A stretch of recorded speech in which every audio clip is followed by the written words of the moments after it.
जब चुनाव हुआ था तो आपने बोला था कि डीसी के छाती पे चढ़कर हम काम कराएंगे। आज कहाँ गया वो तेवर?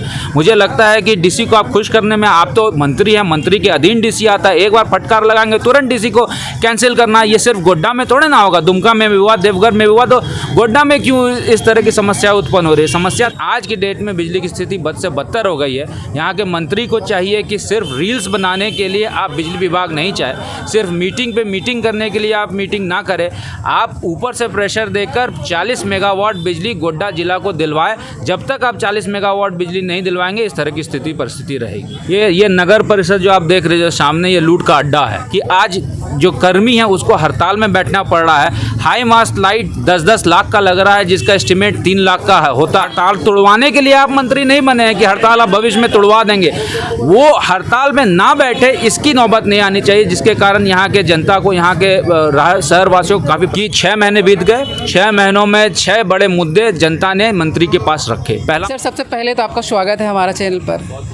और सवाल सबसे पहले ये है कि रात के 11 बजते ही लोग जैसे सोने जाते हैं, लाइट खत्म हो जाता है। जब आपके शासनकाल था तभी लाइट अच्छी थी, लोग आराम से सो भी लेते थे। ऐसा स्थिति अभी क्यों उत्पन्न हो रहा है? देखिए, सबसे पहले मैं आपको बता दूं कि जिस हिसाब से हम लोगों ने काम किया था, भारतीय जनता पार्टी की सरकार में कई इंफ्रास्ट्रक्चर को हम लोगों ने ठीक किया था। ग्रिड का निर्माण हुआ था, सब स्टेशन का निर्माण हुआ था, डबल सर्किट का निर्माण हुआ था, ट्रांसफार्मर को हम लोगों ने बदला था। फिर सरकार बदली, जेएमएम की सरकार आई, हम लोगों को 40 मेगावाट की ज़रूरत है और 40 मेगावाट जब तक हमको नहीं मिलेगा तब तक इस तरह की स्थिति परिस्थिति उत्पन्न होगी। मेरे शासनकाल में चाहे जीएम हो, चाहे वो आपके सेक्रेटरी हो, सारे के सारे लोगों पर दबाव दे के मैं ये कोशिश करता था कि 30 मेगावाट बिजली रहे, जिसका ये परिणाम होता था कि 24 घंटे में 17-18 घंटे 19 घंटे बिजली रहती थी। लेकिन आज की डेट में दुर्भाग्य की बात है कि मंत्री होने के बाद भी, यहाँ पर 2 मंत्री होने के बाद भी जिला को मात्र 15 मेगावाट बिजली मिलता है, जिसके कारण आपको ट्रिपिंग की समस्या जो आप बोल रहे हैं वो दिखाई देती है। और रात में जब आप जाएंगे अपने घर में तो आपको बिजली नज़ारत होगी। मेरे शासनकाल में मैं ये नहीं बोलता हूँ कि 24 घंटे बिजली था, लेकिन बिजली की स्थिति ठीक थी। लेकिन आज की डेट में बिजली की स्थिति बद से बदतर हो गई है। यहाँ के मंत्री को चाहिए कि सिर्फ रील्स बनाने के लिए आप बिजली विभाग नहीं चाहे, सिर्फ मीटिंग पे मीटिंग करने के लिए आप मीटिंग ना करें, आप ऊपर से प्रेशर देकर 40 मेगावाट बिजली गोड्डा जिला को दिलवाए। जब तक आप 40 मेगावाट बिजली नहीं दिलवाएंगे इस तरह की स्थिति परिस्थिति रहेगी। तो सर, दूसरा सवाल ये है कि सर, सामने में नगर परिषद है और यहीं के कर्मी लगातार कल से ही हड़ताल पर गए हैं। पहले भी मंत्री जी आए थे, उन सबसे वार्तालाप किए, उन पे फूल माला बरसाए गए क्योंकि उन्होंने अपनी बातों को रखा, आवेदन भी दिया, लेकिन अभी तक उनका समाधान नहीं हुआ। ये नगर परिषद जो आप देख रहे हो सामने, ये लूट का अड्डा है। और नगर परिषद लूट का अड्डा, आपको भी पता है कि कब से ये इस नगर परिषद में लूट खसोट शुरू हुआ। जब नगर परिषद डिसॉल्व हुआ उसके बाद इतिहास में पहली बार जाकर वहाँ पर टेंडर का निष्पादन मैंने कराया। जब तक नगर परिषद चल रहा था एक भी टेंडर का निष्पादन नहीं हुआ। इतिहास में उस कार्यकाल में पहली बार हुआ कि नगर परिषद का टेंडर का जो है निष्पादन हुआ और कई एक टेंडर जो है उसमें निष्पादित भी हुआ। और ये पेवर्स ब्लॉक देख रहे हैं या कारगिल चौक पर आप टेराकोटा स्टोन देख रहे हैं, चाहे गांव में, शहरों में आप नाली की जो निर्माण देख रहे हैं, नहर चौक में जो आप सौंदर्यीकरण के काम देख रहे हैं, ये सारे के सारे कार्य का वहां पर टेंडर के बाद निष्पादन हुआ। लेकिन आज अंततः गत्वा जैसे ही गोड्डा विधानसभा से भाजपा के सिटिंग कैंडिडेट की हार हुई, उसके बाद नगर परिषद में लूट खसोट का आलम ऐसा हो गया कि आज जो कर्मी है उसको हड़ताल में बैठना पड़ रहा है। हाई मास्ट लाइट 10-10 लाख का लग रहा है, जिसका एस्टिमेट 3 लाख का होता है।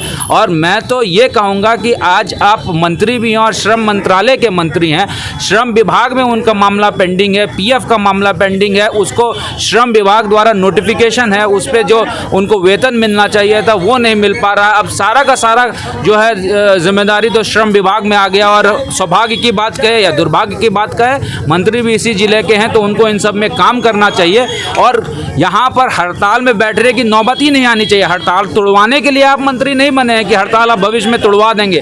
वो हड़ताल में ना बैठे, इसकी नौबत नहीं आनी चाहिए, जिसके कारण यहाँ के जनता को, यहाँ के शहरवासियों को काफ़ी परेशानी हो रहा है। चौकीदारी बहाली को लेकर छात्र बैठे थे इसी अशोक स्तंभ पर, मंत्री जी आए, उनको आश्वासन के बाद सभी छात्रों ने अपना आंदोलन तोड़ दिया। लेकिन अभी देखा जा रहा है कि पुनः वो न्यू समरालय का चक्कर काट रहे हैं। उनकी समस्या का अभी तक समाधान नहीं हो पाई, क्या लगता है यहाँ पर? देखिए, मैं आपको बता दूं, और मैंने फेसबुक पोस्ट भी किया है कि 6 महीने बीत गए। 6 महीनों में 6 बड़े मुद्दे जनता ने मंत्री के पास रखे। पहला मुद्दा अतिक्रमण का मुद्दा आया था, सब फुटकर दुकानदार मिले थे, कोई सॉल्यूशन नहीं हो पाया। दूसरा मुद्दा आया था चौकीदार बहाली का, आर्यन चंद्रवंशी के नेतृत्व में यहाँ पर लोग बैठे थे, कोई सॉल्यूशन नहीं हो पाया। तीसरा मुद्दा फिर चौकीदार बहाली का आया, जो बीट क्षेत्र के बाहर के लोग थे, जो आप जिसके समरनालय की बात कर रहे हैं, जो खड़े थे, उनको आपने कह दिया कि हाई कोर्ट चले जाओ, सुप्रीम कोर्ट चले जाओ, पैसा हम देंगे, कुछ नहीं हो पाया।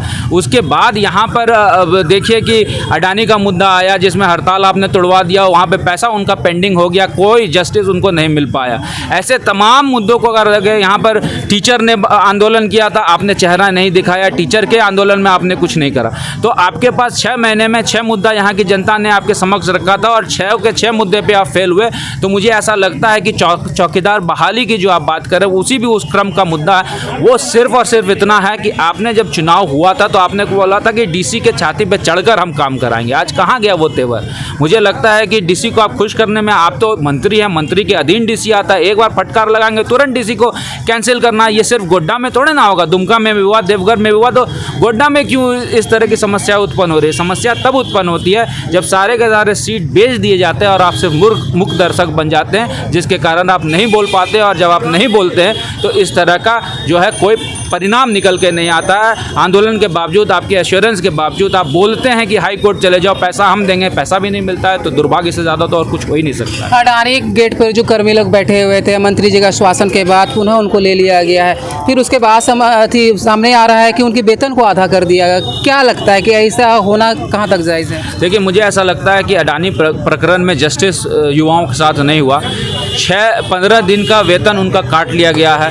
कोई भी रैयत को अभी तक से परमानेंट नहीं किया गया है और ये नहीं होगा, क्योंकि मैं कह रहा हूँ कि मंत्री जी सिर्फ आश्वासन तोड़वाने में उनको मज़ा आ रहा है, रील्स बनाने में मज़ा आ रहा है, सायरन बजाने में मज़ा आ रहा है, लेकिन धरातल पे काम करने में मज़ा नहीं आ रहा है। और यही अमित मंडल जब धरातल पे काम करता था और सिस्टमेटिक तरीके से काम करता था, तो मंत्री और मंत्री के जो लोग हैं वो बोलते थे कि अमित मंडल को जो है पदाधिकारी से बात करना नहीं आता। मुझे लगता है कि पदाधिकारी से कैसे बात करके काम निकलवाए, ये 5 साल के कार्यकाल में मैंने दिखाया है। और 6 महीने में 6 आपके पास समस्याएं आई है और एक समस्या का निराकरण मंत्री होकर आप नहीं करा पा रहे हैं, तो मुझे लगता है कि ये दुर्भाग्य गोड्डा जनता के लिए। किसी का जमीन है, कोई भी हड़प लिया जा रहा है, पर क्या लगता है प्रशासनिक सिस्टम यहाँ पर फेल हो रही है? प्रशासनिक सिस्टम पूर्णतः फेल जेएमएम सरकार में शुरू से था। वो तो गोड्डा का था। मेरा सौभाग्य था कि गोड्डा को मैंने 5 साल में विपरीत परिस्थिति में मैंने यहाँ पर जो है प्रतिनिधित्व किया, इसलिए यहाँ के लोगों को जो है झारखंड सरकार की कुकृतियों के बारे में बहुत ज़्यादा अनुभव नहीं हो पाया। अब जब मैं यहाँ विधायक नहीं हूँ और फुल फ्लेजेड यहाँ पे झारखंड सरकार के मंत्री विधायक हैं, तो अब धीरे धीरे इस चीज़ का प्रभाव लोगों को दिखेगा।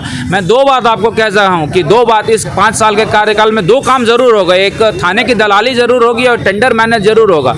बस यही 2 काम जनता का और बिचौलिया, जनता का भी नहीं, बिचौलिया का होगा। बाकी जनता को इसका लाभ नहीं मिलने वाला, इस कार्यकाल का लाभ नहीं मिलने वाला है। और थाने की जहाँ तक आपने कहा है कि आज थाने में दलाली सिस्टम चरम पे है। यहाँ के जो दरोगा आते हैं वो पैसा दे के आते हैं, पैसा खर्च करके आते हैं। आपको भी पता है ट्रांसफ़र पोस्टिंग का उद्योग है, ब्लॉक में दिक्कत है, ब्लॉक में समस्या है, मंत्री की बात नहीं सुनी जा रही। और अगर मंत्री की बात सुनी जाती तो आप बताइए कि 2-2 बार बिजली विभाग में मंत्री चले गए और उसका कोई परिणाम निकल के नहीं आया। और अब तो यहाँ की जनता ये बोल रही है कि मंत्री जी आप बिजली विभाग नहीं जाए, डर लगता है हमको कि जिस दिन आप बिजली विभाग चले जाएंगे ब्लैकआउट की समस्या ना हो जाए। तो यही दुर्भाग्य है गोड्डा का। सबसे बड़ा मैया सम्मान योजना का जैसे बताया जा रहा है कि 18 साल से लेकर 50 साल की महिलाओं को मतलब सभी ग्रुप को दिया जा रहा है, लेकिन 60 साल वाले को देखते 1000 रुपया दिया जा रहा है, 18 साल वाले को दिया जा रहा है 2500 रुपया। कहाँ तक ये जायज है? मैं क्या बोलूँ, अब वहाँ पे है बूढ़ी औरत है, ग्रामीण से तो खुदे बोल रही है कि चढ़िया को पैसा मिल रहा है, बुढ़िया को कुछ नहीं मिल रहा है। वो अब वही बोल रही है। बोलो कहता पैसा मिले ना? 1000 मिला था, वो मिला था 2 महीना 3 महीना में, और छोड़िया के मिला था 2500 टका महीना। हाँ, बुढ़िया आबा कौन छी? बुढ़िया तो गेल हमरा। अबरी वोट नहीं देबो, अबरी वोट देबो अमित मंडल का। हाँ।